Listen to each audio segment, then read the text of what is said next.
신명기 32장 46절부터 47절 말씀입니다.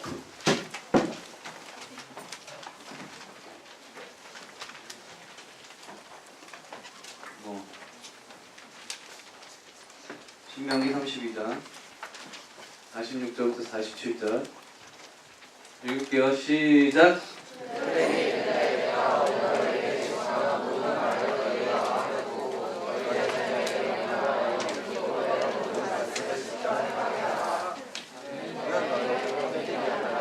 너희의 생명이니 이로 말미암아 너희가 요단의 문화가 앞서지 않을 땅에서 너희의 날이 장관하리라.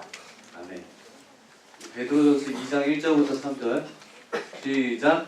그러므로 모든 악독과 모든 기만과 외식과 시기와 모든 비방하는 말을 버리고 가난한 아기들같이 순전하고 훌륭한 것을 사모하라. 이는 그로 말미암아 너희로 구원에 이르도록 자라게 하려 함이라. 너희가 주의 인자하심을 맛보았으면 그리하라. 아멘. 할렐루야. 할렐루야. 네, 오늘도 은혜의 자리로 나오신 줄 믿습니다. 우리 2월 한 달 동안은 하나님의 말씀에 대해서 우리가 좀 나눴으면 좋겠어요. 우리가 1월달 시작하면서 하나님 예배에 관한 말씀을 나눴는데 여러분과 한 3번, 4번 정도 하나님 말씀에 대해서 깊이 나눠봤으면 좋겠습니다. 오늘은 말씀의 절대성이라는 제목을 붙여봤는데요. 한 목사님이 가정에 신방을 하셨는데 7살짜리 딸아이가 그 집에 있었던 걔네 엄마가 방에 가서 화장대 위에 성경책 가져오라고 그래요. 엄마가 맨날 펼쳐놓고 보는 책 가져와 그랬더니 뭘 가져왔을까요? 백화점 카탈로그를 이렇게 여자애가 들고 왔대요. 재미없냐? 민망합니다. 이게 얼마나 민망한 일입니까? 늘 펼쳐보는 책 갖고 와 그랬더니 그걸 가져와. 여러분, 세상에 믿는 사람들 중에서 하나님 말씀이 중요합니다. 요 사실을 모르는 사람이 있을까요? 아마 없으리라고 생각합니다. 자, 그러나 여러분, 하나님 말씀이 우리에게 중요하다 하는 이거하고 하나님 말씀과 나 사이의 관계가 중요한 정도가 아니고 분리시킬 수 없고 떼어낼 수가 없는 절대성을 가지고 있다 하는 걸 각성하는 거하고는 여러분 여기에 차이가 있습니다. 우리가 오늘 바라는 것은 하나님의 말씀과 나의 관계, 이 관계를 우리가 다시 보자는 말입니다. 좋아요? 그래서 우리가 자주 쓰는 표현 그대로 말씀으로 돌아가 보는 것입니다. 우리가 다시 정말 근본적으로 하나님 말씀으로 돌아가는 것. 내 인생의 방향을 말씀으로 돌리고 말씀에 대한 나의 근본적인 자세부터 다시 세우는 겁니다. 강연을 많이 다니신 그 유태영 박사라는 분이 이런 말을 했다고 합니다. 본인은 다른 사람들하고 보조를 맞춰가지고 식사하는 게 너무너무 어렵다. 왜냐면 이분이 식성이 너무 좋아가지고 입에 음식이 들어가면 그냥 홀라당 다 넘어가요. 그래서 자기는 제일 어려운 게 속도 맞추는 거다.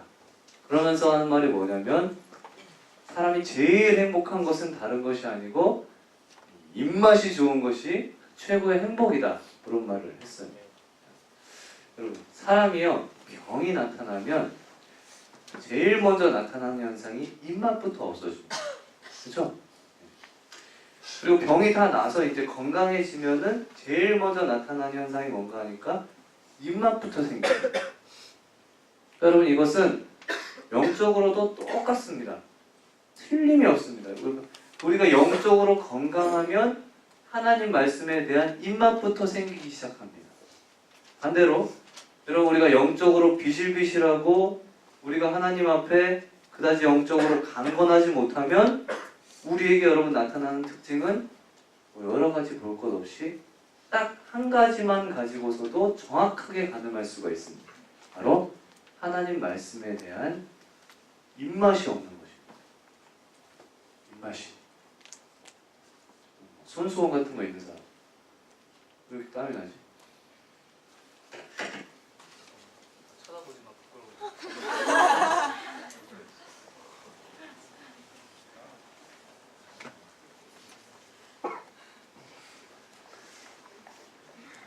안에 내복 입어서 그래.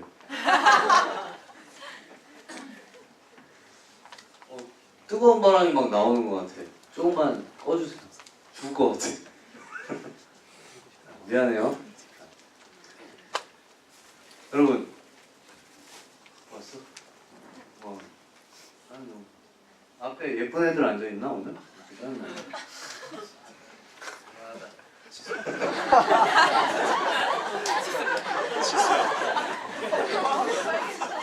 여러분, 시편 119편에 있는 성경 기자가 이런 말을 했습니다. 내 눈이 주의 말씀을 바라기에 피곤하니이다. 이렇게 되어 있어요. 피곤하니이다. 여러분, 이런 사람이 바로 건강한 사람입니다. 하나님 말씀에 대해서 너무너무 마음속에 입맛이 있고 갈망이 있으니까. 그러니까 그 말씀을 바라는데 어느 정도로 바라냐면 피곤할 정도로 끊임없이 하나님 말씀을 바라게 된다는 거죠. 여러분, 질문 한번 해볼게요. 여러분은 주의 말씀을 바라기에 피곤한 가운데 있습니까? 쉬운 말로 해서 여러분, 영적인 입맛이 여러분 속에 왕성합니까? 아니면 영적인 입맛을 거의 잊어버렸습니까? 이것이 오늘 제가 여러분과 나누고 싶은 질문입니다. 아주 진지하게. 여러분은 하나님 말씀이 여러분의 도대체 무엇입니까? 하는 질문. 개신교 신학에서 우리가 가지고 있는 이 성경에 대해서 개신교 신자라고 한다면 적어도 4가지를 고백해야 개신교 신자라고 할 수가 있어요. 많은 사람들이 이걸 잘 모릅니다. 4가지 고백이 뭔가 하니까 첫째는 성경의 권위성, 두 번째는 명확성, 세 번째는 충분성, 네 번째는 필요성입니다. 그냥 들어도 알겠죠? 권위성 뭐예요? 사실은 여러분 이 유럽 교회가 여기서부터 다 무너졌어요. 신적인 권위가 있다. 말씀이 사람의 권위가 있는 것이 아니고 하나님의 신적인 권위가 있다. 이 권위성입니다. 명확성은 뭐예요? 이 성경 자체가 누구든지 읽을 수 있도록 명확하다 그 말입니다. 성경이. 이거는 여러분 종교개혁자들이 로만 캐톨릭을 향해서 들고 일어날 때 캐톨릭에서는 우리가 가진 성경을 사제들만 읽을 수 있는 것으로 그렇게 이해를 했습니다. 그러자 종교개혁자들은 그것이 아니고 성경은 누구든지 읽는다. 누구든지 읽을 수 있고 누가 읽어도 이 말씀을 이해할 수 있다. 하나님 말씀을 받을 수 있다. 이게 바로 명확성입니다. 충분성이라고 하는 것은 우리가 하나님의 백성으로 성장하고 변하는 데 있어서 이 성경은 우리한테 그냥 일부 도움을 주는 정도가 아니고 뭐예요? 충분하다는 겁니다. 성경을 읽으면은 그냥 충분하게 우리에게 필요한 것이 다 있다 하는 게 충분성입니다. 그리고 마지막 필요성이라고 하는 것은 이 마지막 필요성이 오늘 메시지의 핵심입니다. 이 필요성이라고 하는 것은 하나님의 말씀이 하나님 백성에게 필요하다. 이 필요하다는 것이 그냥 필요하다 그러면 틀린 것이고 이건 무엇이냐면 하나님의 말씀이 하나님 백성에게 있어서 단지 필요한 정도가 아니고 절대적으로 필요하다 그 말입니다. 그러니까 말씀과 하나님 백성이 분리가 되면 하나님 백성은 존재할 수 없다. 이 절대성입니다. 여러분 이 4가지가 우리가 적어도 개신교 하나님 백성으로 믿을 때 성경을 이 4가지로 사실 고백을 해야만 우리가 하나님 백성이 되는 거예요. 여러분 한번 이 4번째 질문을 다시 한번 해보시죠. 여러분의 영혼과 인생에 정말 이 말씀이 정말 절대성을 가지고 있습니까? 그냥 단지 중요한 것이 아니고 이 말씀과 내가 분리가 되면 나라고 하는 것은 더 이상 존재하지 않고 이 말씀은 반드시 나에게 있어야만 내가 존재할 수 있는, 그것이 말씀과 나와의 관계냐, 이거 질문입니다. 우리가 앞에서 했던 질문 다시 한번 해보기를 원합니다. 우리에게 있어서 하나님의 말씀은 도대체 무엇일까요?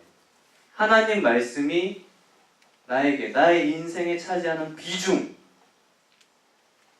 어때요? 근본적인 질문이에요. 여러분, 이 질문에 대해서 우리가 이렇게 대답을 할 수 있어야 됩니다. 주님, 이 말씀은요, 정말로 정말로 내 인생의 전부입니다. 아멘 하는 사람 아무도 없네. 이 말씀과 내가 떨어져서 존재할 수가 없습니다. 이 말씀은 내 영혼의 전부입니다. 절대성을 가집니다. 다른 거는 포기할 수 있지만 하나님, 이 말씀만큼은 포기할 수 없고, 이 말씀을 포기하는 순간 나는 나로서 존재할 수가 없습니다. 여러분, 이렇게 고백을 할 수 있어야만 됩니다. 성경에 보시면 이 고백이 어디 나오냐면, 우리 오늘 읽은 신명기 32장 47절에, 여러분, 이 모세의 인생의 가장 마지막 말년에 이스라엘 백성들을 향해서 설교하는 중에서 그가 남은 인생의 한 가지 목숨보다 중요한 메시지를 남긴다고 한다면, 그렇다면 그가 남긴 한마디는 뭔가 하면 신명기 32장 46절 47절이다, 그 말이에요. 다시 한번 띄워줄래요? 한번 보시죠. 그들에게, 내가 오늘날 너희에게 증거한 모든 말씀을 너희 마음에 두고 너희 자녀에게 명하여 이 율법의 모든 말씀을 지켜 행하라. 이는, 다시 말해서, 이 말씀과 이 말씀을 지키는 것은, 그것은 뭐라고 되어 있습니까? 너희에게 허사가 아니다. 봤어? 헛된 일이 아니라. 여러분, 보세요. 이 생명인이 이래 돼 있잖아요. 여러분, 이 생명인이라는 말을, 이걸 비유적으로 그냥 읽어서는 안 되고 문학적으로 읽어서도 안 됩니다. 이건 여러분 문자 그대로 읽으셔야 돼요. 말 그대로 생명입니다. 말 그대로 생명. 재벌 회장님이 자기 생명이 얼마 남지 않은 것을 보고서 의사한테 너무너무 마음이 다급해가지고 붙들고 사정을 합니다. 내가 가진 것은 얼마든지 줄 거니까 제발 저에게 생명을 주십시오. 내게 있는 것을 다 줄 수 있습니다. 제발 저에게, 선생님, 생명을 주십시오. 여러분, 이것이 생명을 대하는 인간의 태도입니다. 생명이라는 것은 여러분 적어도 이런 것입니다. 생명이라는 것은 여러분 말 그대로 모든 것입니다. 여러분, 이 관계를 더 명확하게 설명한 구절이 베드로전서 2장 2절 말씀이에요. 하나님 말씀과 나의 관계를, 여러분, 이 말씀보다 더 명확하게 정리한 말씀은 없습니다. 한번 다시 보실래요? 2장 2절에 뭐라고 아까 우리가 읽었는가 보니까, 갓난 애기들 같이 순전하고 신령한 젖을 사모하라, 이렇게 되어 있지. 자, 여러분, 여기서 갓난 아기가 누굽니까? 갓난 아기, 말 그대로 엄마 모태에서 지금 막 태어난 아기를 말합니다. 하나님 백성이죠. 하나님 백성. 여러분, 성경은 여러분 오늘 하나님 백성을 막 태어난 갓난 아기로 지금 비유하고 있습니다. 그러면 여기에 순전하고 신령한 젖은 무엇일까요? 뭐예요? 당연히 하나님 말씀이죠. 하나님 말씀. 자, 그러면 하나님 말씀은 도대체 무엇이냐? 여기에 대해서 베드로전서는 우리에게 정확하게 말하고 있습니다. 아기에게 있어서 그의 입에 물고 있는 엄마 젖하고 같다는 거. 이해돼요? 여러분 한번 생각을 해보십시오. 갓난 아기 다 보셨죠? 이제 막 태어난 갓난 아기와 이 아기에게 먹이는 엄마 젖을, 이걸 분리를 할 수 있습니까? 네? 어때요? 이 관계를 생각을 하셔야 돼요. 이거 분리할 수 없습니다. 분리하면 어떻게 됩니까? 아기의 생명은 얼마 있지 않아서 사그러져 없어집니다. 또 이렇게 이렇게 얘기하면 뭐 아니, 목사님 그러면 분유 먹이면 안 됩니까? 지금 그걸 얘기하는 게 아니죠. 이건 모유건 분유건 중요한 게 아니고 갓난아기의 입에 물린 생명의 젖을 말합니다. 여러분 이것은 절대로 분리가 불가능한 것이죠. 이게 바로 뭐냐면 이게 바로 절대성입니다. 이게 여러분 하나님 백성에게 있어서 하나님 말씀이라고 하는 것은 이와 같다는 것입니다. 그러므로 너무너무 명확한 진리가 우리에게 지금 있는 거예요. 하나님의 백성이 하나님 말씀을 먹지 않으면 어떻게 될까요? 그건 여러분 너무너무 분명합니다. 중요한 질문이죠.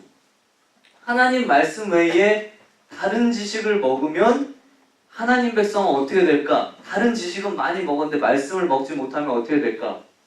여러분 이 베드로전서 2장 2절에 있는 그림을 우리가 딱 가지고서 우리가 대답을 할 수 있으셔야 됩니다. 대답을. 어떻게? 반드시 죽습니다. 이건 여러분 다른 예외가 없이 태어난 갓난아기에게 생명의 젖줄이 끊어질 때 반드시 죽잖아. 영국을 여행하는 한 사람이 유명한 해변 관광지에 방문을 하는데 거기 가보니까 갈매기 떼가 수없이 죽어 있습니다. 도대체 누가 이 갈매기 떼를 죽였을까? 그 시체들을 치우고 있는 사람에게 가서 이렇게 질문을 했어요. 갈매기가 왜 이렇게 많이 죽었습니까? 그 관리하는 사람의 대답이 이렇습니다. 여기는 관광지가 돼가지고 여름 한철에 수많은 관광객들이 몰려온다는 것입니다. 근데 관광객들이 갈매기들에게 빵을 주고 과자를 주고 이걸 있는 대로 줘요. 왜? 갈매기들이 먹으면 이게 재미가 있어가지고. 해봤어요? 이렇게? 손에 있는 것도 채가고 그러잖아. 손에 올려놓고 빵을